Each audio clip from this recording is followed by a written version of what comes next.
Assalamualaikum warahmatullahi wabarakatuh. Perkenalkan, nama saya Aulia Sabani dengan NIM 2202056013. Saya dari kelas IH A5. Di sini saya akan menjelaskan mengenai hukum anti monopoli dalam hak kekayaan intelektual. Lahirnya Undang-Undang Anti Monopoli dan Persaingan Tidak Sehat, Undang-Undang Nomor 5 Tahun 1999, merupakan perangkat hukum dalam dunia usaha yang didasarkan sebagai kebutuhan yang mendesak. Sebagaimana kita ketahui bahwa undang-undang ini juga dilahirkan di tengah kemelut krisis moneter yang kemudian berkembang menjadi krisis ekonomi dan krisis kepercayaan terhadap pemerintah yang berkuasa pada saat itu. Desakan internal bisa karena tuntutan keadaan dan tekanan eksternal, misalnya dari IMF sebagai lembaga pemberi kredit. Keberadaan undang-undang anti monopoli ini, selain adanya desakan dari IMF, juga sebagai respon atas tuntutan masyarakat yang mengutuk konglomerat di mana mereka diperlukan istimewa selama rezim Orde Baru. Sedangkan di lain pihak, pengusaha kecil dan menengah tidak mendapatkan perhatian yang memadai. Istilah monopoli ini berasal dari bahasa Yunani, yaitu monos, yang memiliki arti sendiri dan polein yang artinya penjual.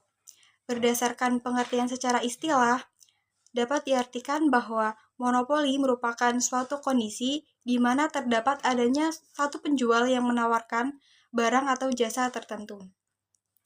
Dalam pasal 1 angka 2 Undang-Undang Anti Monopoli menjelaskan bahwa yang diartikan dengan praktik monopoli merupakan suatu pemusatan kekuatan ekonomi oleh satu atau lebih pelaku usaha yang mengakibatkan dikuasainya produk dan atau pemasaran atas barang atau jasa tertentu, sehingga menimbulkan persaingan usaha tidak sehat dan merugikan kepentingan umum.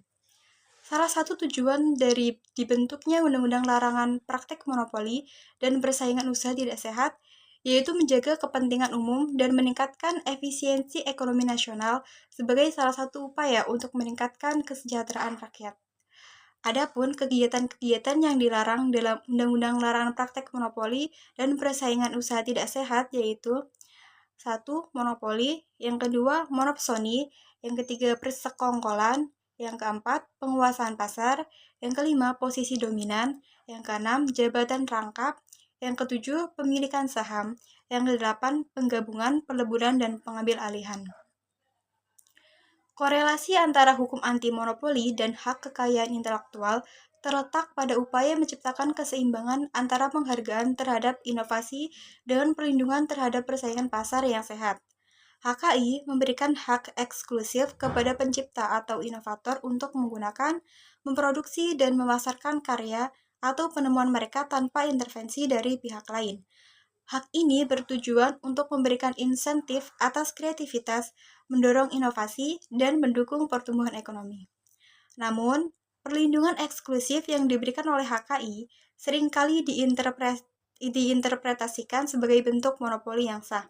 Misalnya, paten memberikan hak eksklusif selama periode tertentu, yang memungkinkan pemegangnya memiliki kontrol penuh atas produksi, distribusi, dan harga produk.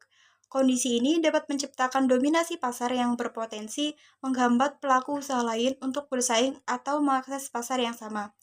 Dalam konteks ini, hukum anti monopoli berfungsi untuk memastikan bahwa hak eksklusif tersebut tidak disalahgunakan untuk menciptakan dominasi yang tidak sehat, seperti mengurangi persaingan, menaikkan harga secara sepihak, atau membatasi akses konsumen terhadap barang atau jasa.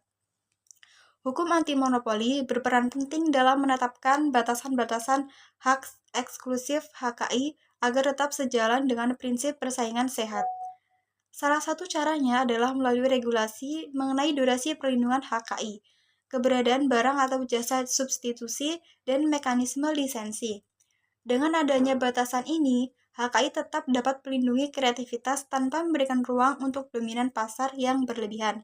Sebagai contoh, pemegang paten dapat diwajibkan memberikan lisensi kepada pihak lain untuk memproduksi barang terkait guna mencegah monopoli total di pasar. Integrasi antara hukum anti monopoli dan HKI menunjukkan bahwa meskipun keduanya memiliki tujuan yang berbeda, mereka saling melengkapi dalam menciptakan dinamika pasar yang sehat dan kompetitif. HKI mendukung inovasi dan kreativitas yang mendorong pertumbuhan ekonomi, sementara hukum anti monopoli memastikan agar pelindungan eksklusif HKI tidak menghambat kompetisi. Dengan cara ini, masyarakat dapat menikmati manfaat dari inovasi tanpa kehilangan pilihan dalam pasar yang kompetitif. Keseimbangan ini menjadi kunci dalam menciptakan pembangunan ekonomi yang berkelanjutan. Pemerintah dan pemangku kepentingan harus memastikan bahwa perlindungan HKI berjalan seiring dengan penerapan hukum anti monopoli yang efektif. Hal ini mencakup pengawasan ketat terhadap penyalahgunaan hak eksklusif dan pemberian edukasi kepada pelaku usaha tentang pentingnya menjaga persaingan sehat dalam pasar.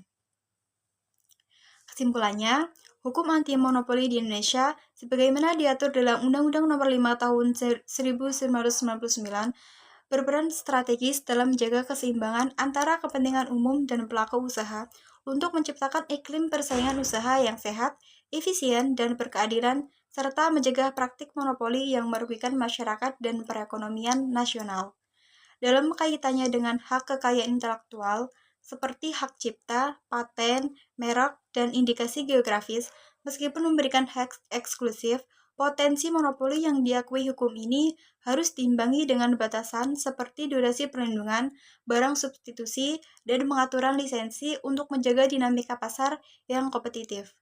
Korelasi antara hukum anti monopoli dan HKI terletak pada upaya menciptakan keseimbangan antara penghargaan terhadap inovasi dan pelindungan kompetisi pasar yang sehat, di mana HKI harus dikelola secara bijak untuk menghindari dominasi pasar yang berlebihan atau persaingan tidak sehat. Pemerintah perlu memperkuat regulasi dan pengawasan terhadap potensi penyalahgunaan HKI, memberikan edukasi kepada masyarakat dan pelaku usaha, sementara pemegang HKI diharapkan memanfaatkan haknya secara etis dan masyarakat berperan aktif dalam mendukung pasar yang adil serta melaporkan pelanggaran hukum anti monopoli. Mungkin itu yang bisa saya jelaskan mengenai hukum anti monopoli dalam hak kekayaan intelektual. Assalamualaikum warahmatullahi wabarakatuh.